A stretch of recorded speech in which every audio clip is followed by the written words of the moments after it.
So I just want to share a little bit, and I'm already going off on a tangent, so I'll try to reel myself in. That song, this is an example to me of what we're talking about here from Hustle to Flow.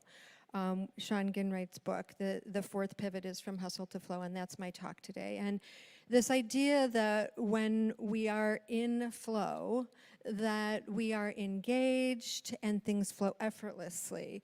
And my experience of preparing for the talk this week, I get into my intellectual stuff. I have all the things I think I need to say and cover, but I was really practicing how do I get into alignment with this? How can I be in flow? And a friend of mine, one of my mastermind partners, Jeff, shared with me that he'd been to a music festival last week and he heard Michael Franti sing, and he was going on and on about him, and I'm like, who is this guy? So because we live at a wonderful time on the planet when I can ask Alexa to play songs by Michael Franti and similar artists, I was listening to that music, and that song came on, and I was like, this song is amazing.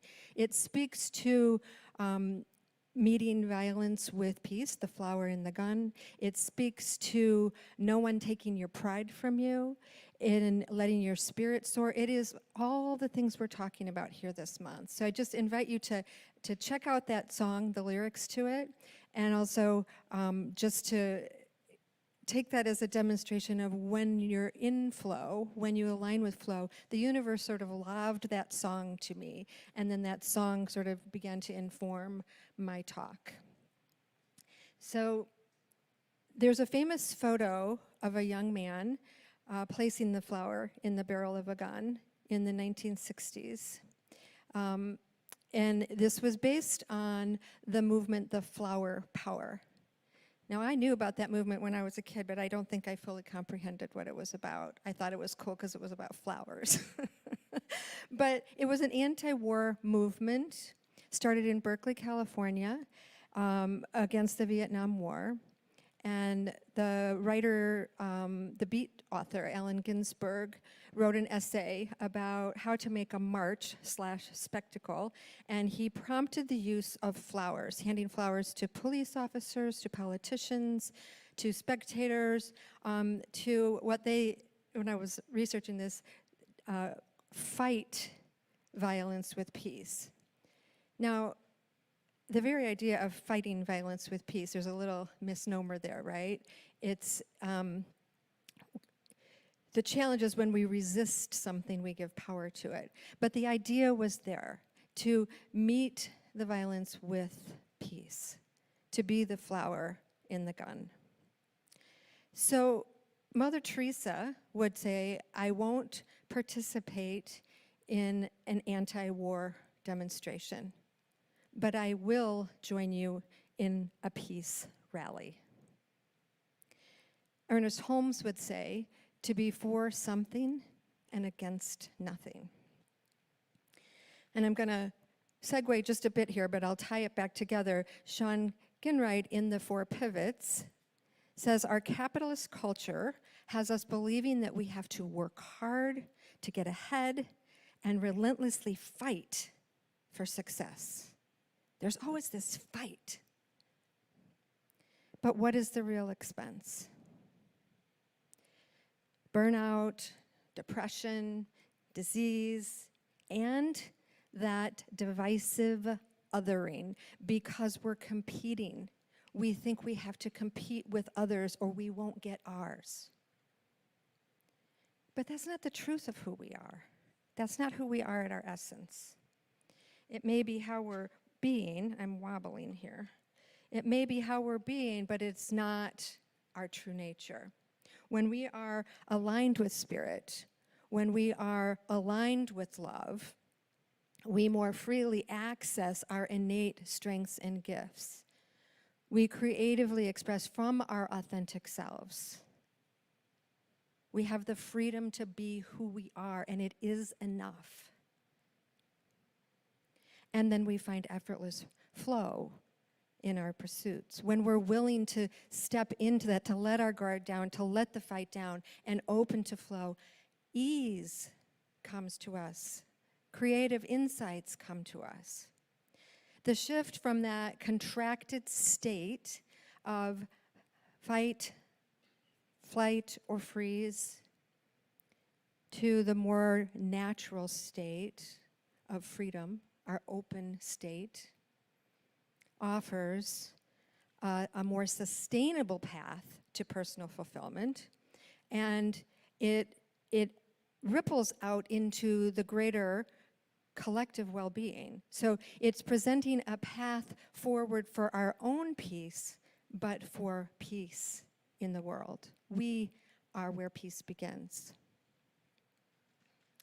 So our only real work is to open to Spirit, to allow Spirit to express through us, to remember peace, love, wholeness, the truth of our being. So this book we're completing, The 4 Pivots by Shawn Ginwright, The 4 Pivots, Reimagining Justice, Reimagining Ourselves. We're literally looking at justice in a new way and having to reimagine how we are in order to experience justice. Perhaps real justice. Because justice, as we've been presented it, or as it's often presented, is a fight. And one of the big ideas in his book is, for me anyway, one of the big ideas is that as we do our personal healing, humanity is restored. When we heal and we come to our own humanity, when we accept ourselves, then we ripple that out into the shared humanity. We are in a collective state of well-being. So as a quick review, the 4 pivots, as you've heard, and you can always go back and listen to the last few weeks. The first pivot, from lens to mirror, not unfamiliar, it's about awareness. We must go from looking out here through the filter of our beliefs and turn within for self-reflection and take responsibility. And this is how we begin our personal healing. And the second pivot is from transactional to transformative. And this is talking about connection in relationships. So rather than I'll do this for you and you do that for me, we move into true connection and leveraging that shared humanity of how can we come together and what can we co-create. And we generate collective care and compassion in that mindset. And the third pivot is from problem to possibility. And instead of, something is wrong out here and you need to fix it or someone needs to fix it, we shift into possibility. A shared vision is possible. We don't have to agree. We can just experience the possibility of a both-and solution. As they say in the 15 Commitments, a win-win. And we've all heard that phrase, but specifically the way they describe it, which I really appreciate, is in our culture we tend to be in a competitive, like I win, you lose. And then we have learned that we can compromise and we both do okay, but according to the 15 Commitments, we actually both lose when we're in a compromise, because neither one is really getting what they want. And the prompt is to step into win-win.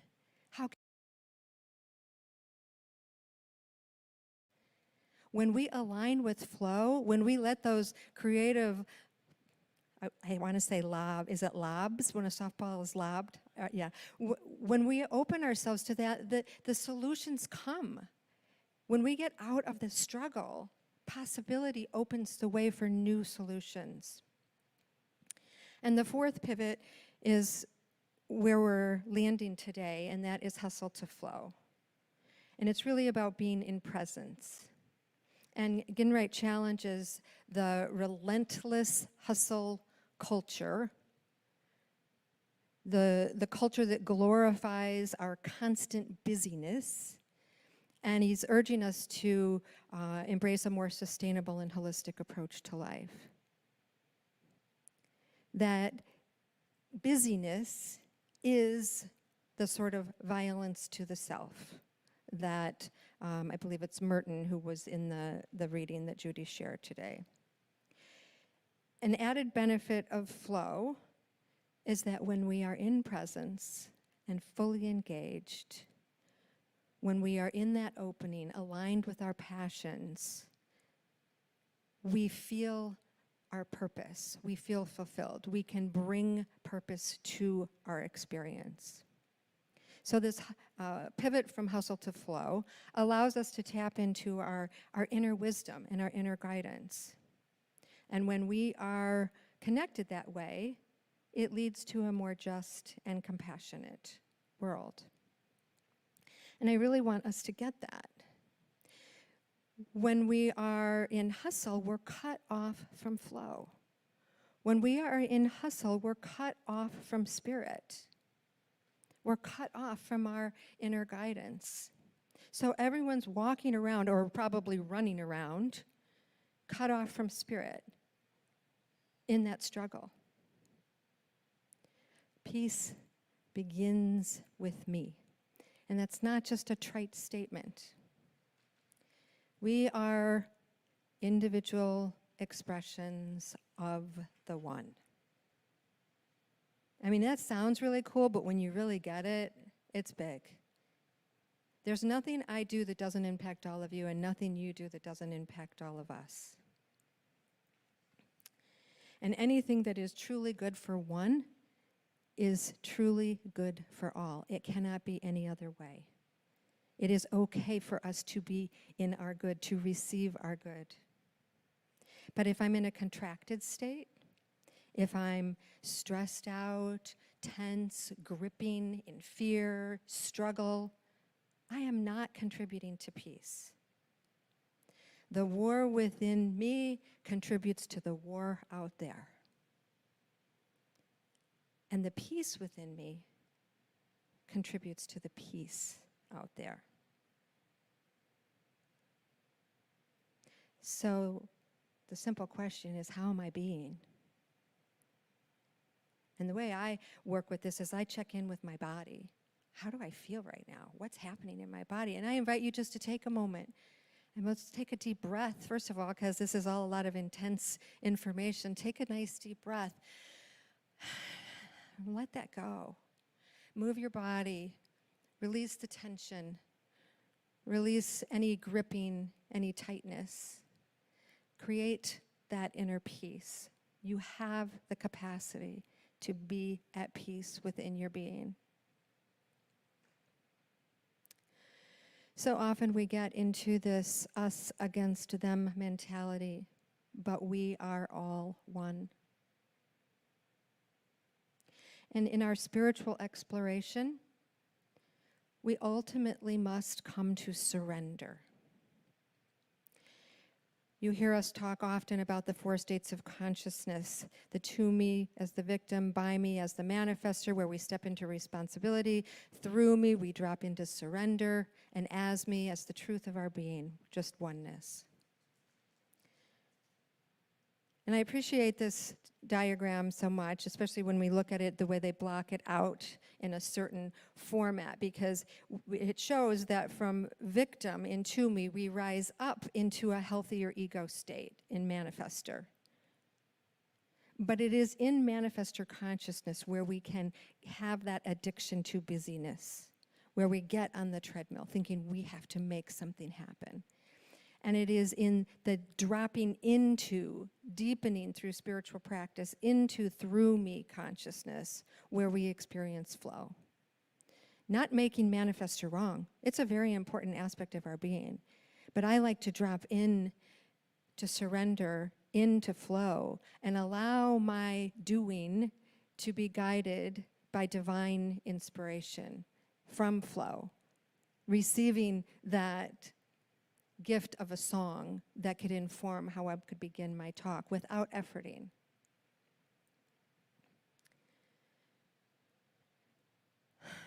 So in the context of our June theme, radical inclusion, when we are dealing in the realm of social justice, we tend to be the exact opposite of surrender. We tend to resist. Right? Social justice is an act of resistance in most cases. And Carl Jung, the Swiss psychiatrist, says that what we resist persists. And we know that our thoughts become things through our attention, that as we focus, matter forms. The more we focus on the problem, the more it takes form. So in consciousness, our work should really be to not let it matter. I love that. That phrase, it doesn't matter. Think about it. If we're not putting our attention on it, it won't come into matter. It won't turn into form. So our work is to let it be no thing. It doesn't matter. But this is where it gets tricky, because it would be a bypass to say that I'm not going to address racism or sexism or genderism or ableism. That would be a form of abuse in itself, in my opinion. But we do have to know that anti-racism, anti-sexism, anti-anyism is still giving energy to it. It still gives form to it. So how do we do this? What are we to do? This is the nuance of where I'm at right now, where my work is. And from where I'm standing in this moment, I never claim to have it all figured out, that's for sure. But what's here for me right now is that it is a both and. It is not an either or. We must honor the experience of the one being discriminated against, the misrepresented, the unrepresented. So we have to look at it and understand it, and then look within around what is mine to do with that.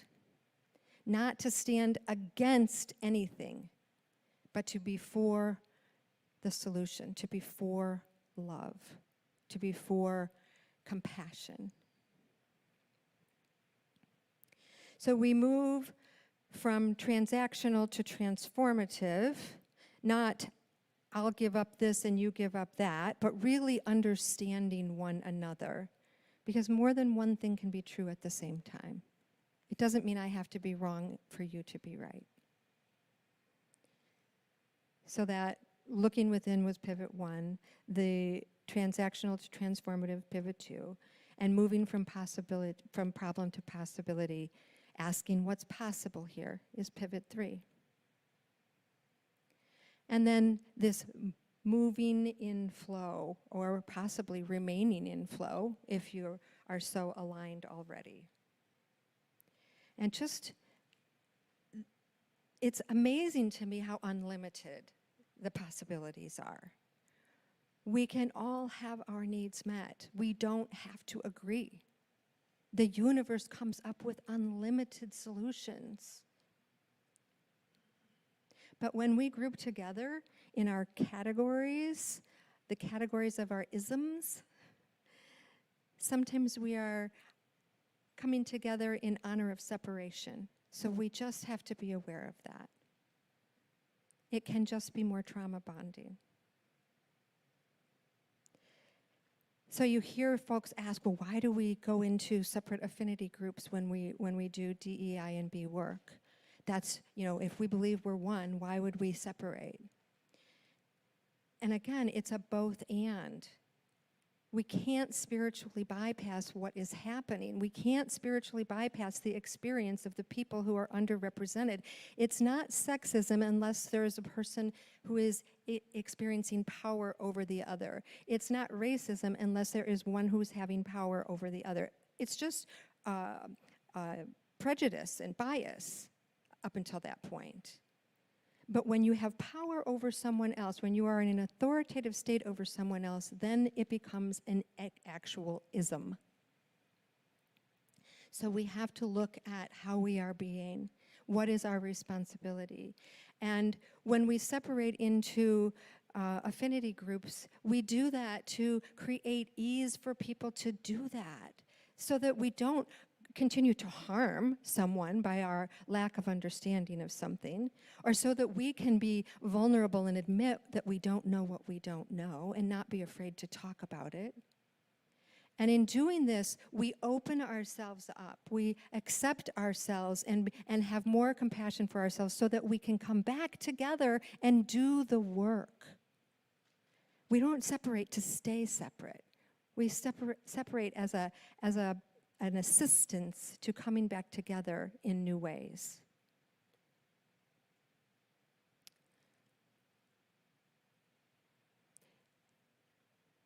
So, as a cisgender older woman, this body is not what our current culture reflects as ideal. So I'm talking about sexism and ageism. Our media reflects the ideal hetero woman as young, sexy, slender in tone, flawless skin. If I compare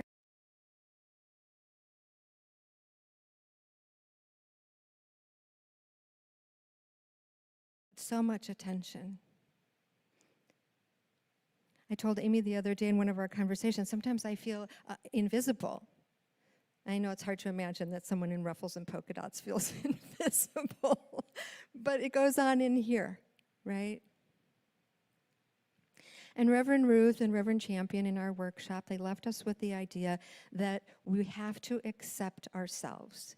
You have to accept yourself before you can do any work out here, before you can accept others.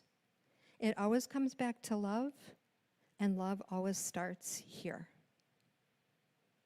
So when it comes to our anti-ism work, the invitation is to be in the inquiry of, can I fully accept myself?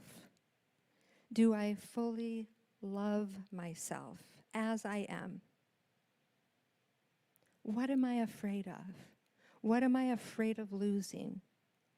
Do I feel like I don't have enough, that I won't get my share? All of the things that come up inside of us that have us gripping, that put us in that state of resistance. So we can begin there and let down the defense, or perhaps the offense, and be the flower in the gun. We open to flow. Because if I'm in that contracted state, I am not contributing to peace. And when I create peace within, I invite the pathway to peace in the world.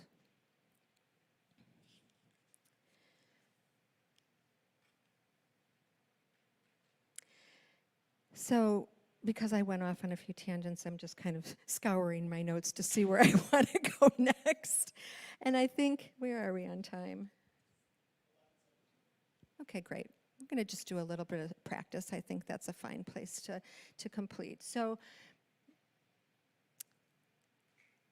I just want to invite us, because this is heavy. This is a heavy conversation, and I know I was sharing with Judy earlier, like I feel like I'm, going to just get up there and talk about heavy stuff, and I'm not going to be light enough. I'm not going to be funny enough. I'm not going to be joyful enough. And it's like, it's another example of how we judge ourselves, how we harm ourselves, how we hold ourselves in the place of what they are calling violence within, right? So I'm just going to invite us to each do our own check-in right now. So just taking a moment to turn your attention within. And notice any contraction you have in your body. Notice any tightness or gripping. And if you're not feeling that, God bless you. And just an invitation to sort of scan your mind and your body for thoughts, feelings that are resisting flow. And perhaps it's an awareness of something that occurred earlier, someday this week or this morning, or just something I said that may have triggered a feeling in your body. And just noticing. And what is the belief that is in back of that physical sensation?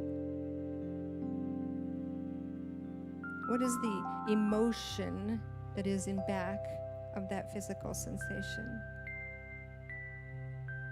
Is there a fear? Is there an anger? Is there sadness? And just breathing into it and expanding it, allowing it to open, and asking what's there for you. What is mine to do here? How do I bring peace to my being? How do I bring love to my being? How do I bring compassion to my being? And breathing into that.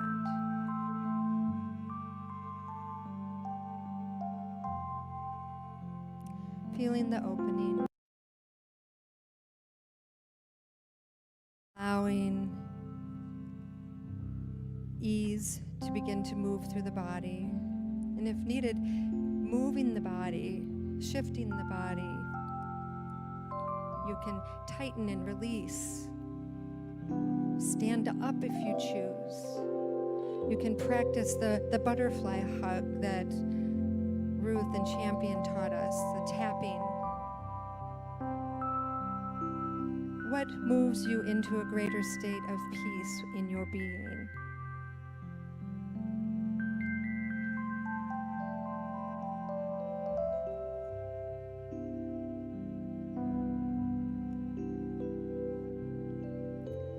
And I'm going to just take a few words from the song.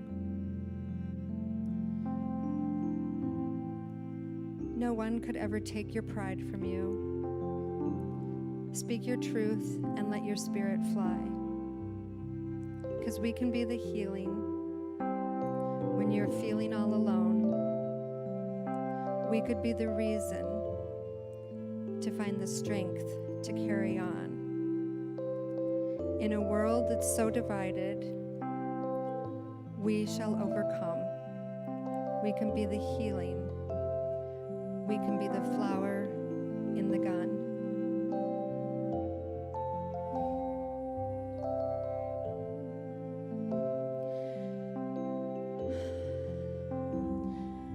And in this consciousness of the presence of love, the presence of peace, the presence of harmony within, I affirm that this ripples out into the collective experience, that we are the peace, we are the love, we are the harmony that is wanting to be expressed in the world. We are the answer. We are the love we seek. We are the peace we seek. And I'm just affirming that each of us is allowing ourselves to do the rest, to take the time for ease and peace and play, and as Ginwright says, to explore the wildness of ourselves, the part without social construct, to explore who we really are and to step fully into that expression, to be the most free versions of ourselves, the most loving versions of ourselves, and to say yes to that divine expression, to that flow, and allowing it to ripple out. We are the peace.